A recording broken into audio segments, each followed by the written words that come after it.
Section 3, Basic Principles of Digital Photography. Digital photography is based on several main concepts. By understanding these well, you'll be able to understand nearly every other photographic concept. Number 1, exposure is the amount of overall lightness or darkness of a photographic image. If the camera has too little light, the exposure will be dark, and it will be hard for you to see the details in the image.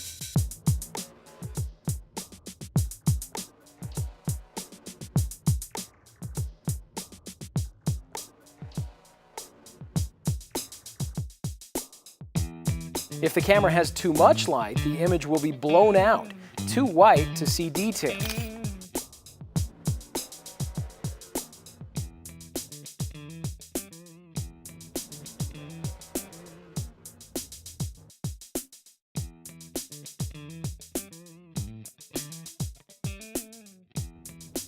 Exposure is controlled primarily by two things: A, the lens aperture or opening; B, the duration of the shutter opening or shutter speed. Aperture or opening, measured in f-stops. The smaller the number, the more open the lens and the more light will reach the sensor to make the exposure light.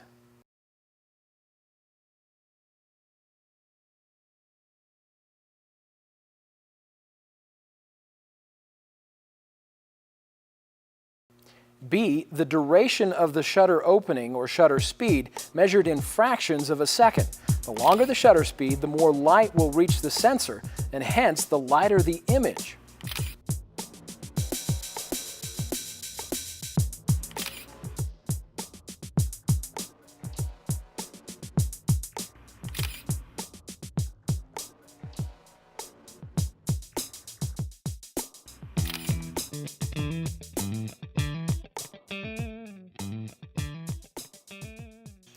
One way to better understand the relationship of aperture and shutter speed on exposure is with an analogy.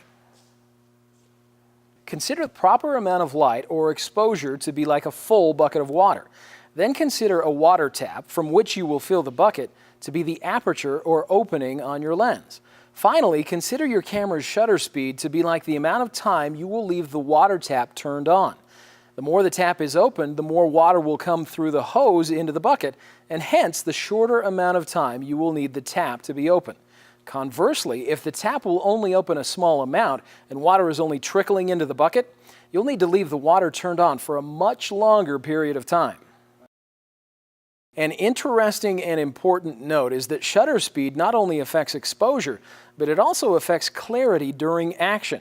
A fast shutter speed will freeze a moving subject in your picture, whereas a slow shutter speed will appear to blur a moving object.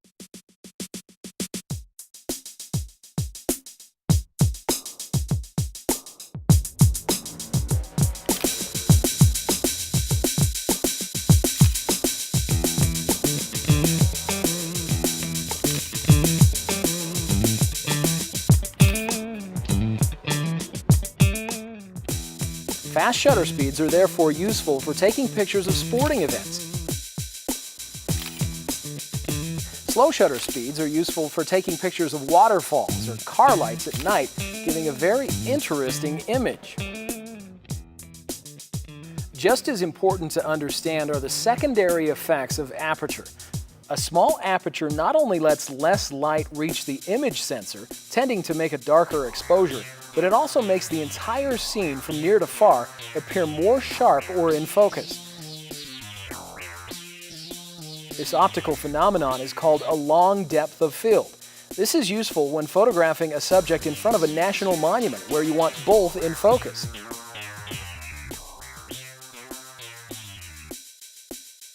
A large aperture has the opposite effect. Only the subject of focus will be in focus.